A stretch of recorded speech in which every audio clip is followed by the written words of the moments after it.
Bonsoir tout le monde. Donc je suis toujours à Skopje. Et voilà, donc à côté de moi il y a une statue, bien sûr. C'est une ville plein de statues. Et je suis juste à cet endroit parce que voilà, derrière moi c'est le pont. Et je ne sais pas si vous pouvez voir sur le pont, mais tout le long il y a des statues. Et voilà, donc face à moi, donc ça c'est le musée d'archéologie qui était fermé aujourd'hui malheureusement. Et de l'autre côté, je sais pas si vous pouvez bien le voir, mais il y a un autre pont, c'est le vieux pont. Donc je vais vous parler d'ici. Hop, comme ça vous pouvez voir le joli pont. Non, mais aujourd'hui donc là, j'ai fait la visite et c'est pratiquement tout ce que j'ai fait. Là il est seulement 5h et quelques. Et j'ai juste fait la visite et j'ai mangé, puis c'est à peu près tout. Juste parce que la visite elle a duré très longtemps. Alors la visite, le tour, le guide. Donc au début on avait un guide, il y avait moi et une famille d'Espagnols de Asturias. Et eux ils étaient 4, donc il y avait 2 filles et les parents. Les filles bon adolescentes quoi, il y en a une qui était en université et l'autre j'imagine au lycée. Et puis avec moi, donc on était 5. Et en attendant pour les autres, quoi, s'il y avait plus de gens, on attendait. Il y a tout plein de chiens errants qui sont venus avec nous. Je crois qu'on en avait 4 ou 5 avec nous. Bon, bah, et puis le guide il fait non, ils font ça tout le temps. Ils pensent que comme on est un groupe, on va leur donner à manger. Donc vous inquiétez pas, ils vont rien faire. Bon, d'accord. À un moment, il dit on n'est pas très nombreux. Vous savez quoi, je vais appeler l'autre guide et je vais voir si on peut combiner les deux visites. Donc il appelle l'autre guide et l'autre guide il avait 4 personnes. Donc on a combiné. Et donc dans notre groupe il y avait, donc on a changé de guide et dans le groupe il y avait un couple de Finlandais plus âgés et 2 Argentines qui voilà, il y en a une qui étudie où elle vit à Barcelone et je crois que l'autre c'était sa sœur, mais bon j'ai pas vraiment parlé et voilà, elle était juste ici pour visiter. Donc c'était intéressant comme groupe, beaucoup d'Espagnols, donc c'était marrant d'entendre l'espagnol. Mais voilà, donc on a commencé la visite et les chiens nous ont suivis tout le long, du début jusqu'à la fin, et puis des fois même ils s'avançaient parce qu'ils savaient où allait la visite, donc ils allaient avant, ils s'allongeaient, ils arrêtaient pas d'aboyer après les cyclistes, après les trottinettes, après ils aboyaient après tout, les voitures, ça faisait peur des fois, ils s'approchaient vraiment. À un moment ils ont décidé d'attaquer, ils ont vu un chat, tous les 7, à la fin on en avait 7, tous les 7 ils sont devenus un peu fous, ils ont suivi le chat. Et à un moment ils ont décidé de s'attaquer à un autre chien, juste parce qu'ils ne le connaissaient pas, et donc bon. Mais ce qui est marrant donc des chiens errants à Skopje, c'est qu'ils ont tous tagué, ou presque tous tagués. Et quand il y a le tag, ça veut dire qu'ils ont été vaccinés, ils ont été castrés, et au moment où ils ont mis la bague, quoi, dans l'oreille, ils ont aussi été, ils n'avaient pas de puce, mais bon, après ils peuvent les rattraper. Donc voilà, donc j'imagine que c'est bien comme programme, ça essaie d'éliminer ça, mais il y en a quand même beaucoup. Alors, donc pour la visite, les choses qui étaient intéressantes, le guide il était bien gentil, mais il était lourd, des fois les blagues même moi ça m'écœurait. Mais non, c'était toujours, j'arrive pas à donner d'exemple. Mais il arrêtait pas de mettre son opinion un peu partout et on s'en moque limite de ton opinion. Je pense qu'ils ont fait ça pour ça. Je pense qu'ils ont bien aimé les statues parce que il y avait quelqu'un qui aimait bien le cuivre ou quelque chose comme ça. D'accord. Je pense qu'ils ont fait ça parce que ça. À la fin il y en avait marre quoi. S'il l'aurait fait comme 2 ou 3 fois, pourquoi pas. Mais là c'était à chaque fois, c'était une blague naze. Mais bon, il était assez informatif quand même.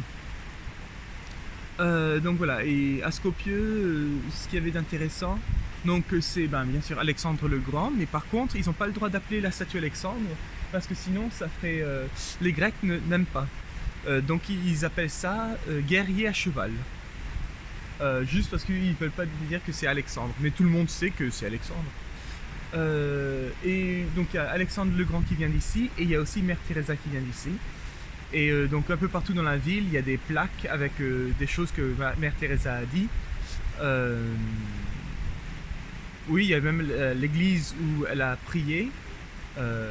Et voilà, eux, ils sont durs comme fer qu'elle n'est pas albanaise, Mère Teresa, et Macédoine, elle vient de la Macédoine.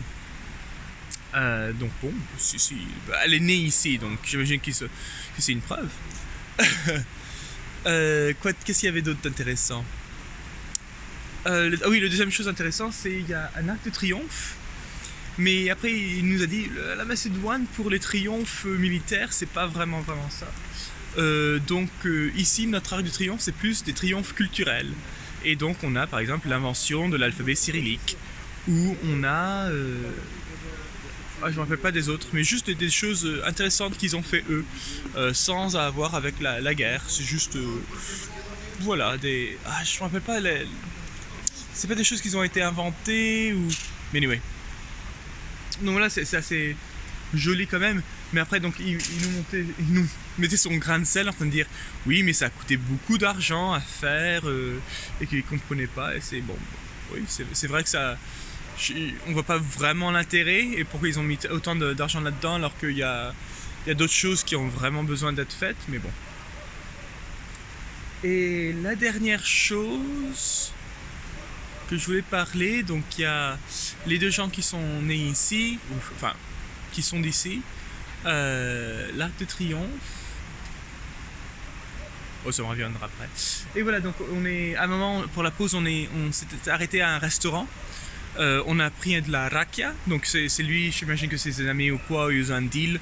Donc ils lui ont donné il nous a fait de la rakia. C'était la pause pour les toilettes et tout ça. Et en partant, j'ai oublié mon chapeau. Bon, et donc c'est pour ça que quand la visite est finie, je suis retourné dans le restaurant, j'ai pris mon chapeau et puis après je suis resté pour manger. C'était bon d'ailleurs. Il a dit qu'il fallait essayer un rouleau de viande avec du fromage dedans. Donc c'est un peu bizarre, mais c'est de la viande qui a été aplatie. Ils ont mis du fromage dedans, ils l'ont roulé et ils ont mis du jambon autour et ils ont tout fait frire. C'était vraiment bon. Donc voilà, ça c'était ça. Et mince, je me rappelle pas l'autre fait que je voulais parler. Mais bon, anyway, je vais vous en dire un autre rapidito. C'est que donc au milieu du pont, de celui-là avec les statues, il y a une statue d'une dame et c'était une prêtresse du temps, donc je crois que c'était 600 avant Jésus-Christ.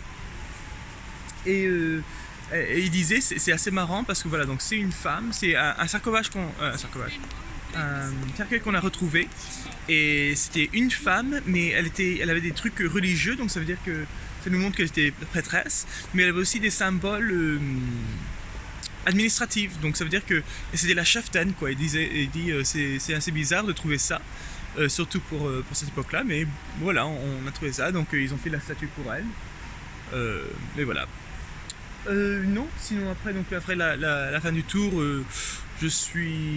voilà, on est tous partis de notre côté et je suis allé manger quelque chose et après je suis retourné à l'auberge juste pour relaxer et voilà, là je suis ressorti pour aller chercher quelque chose à faire, à manger plus tard à l'auberge et je crois que je vais juste relaxer. Donc voilà, ça va me mettre 3 jours à arriver jusqu'à Thessalonique et voilà, c'est 5 heures par jour de vélo à peu près, donc ça va être super sympa et surtout pas de dénivelé, donc ça va,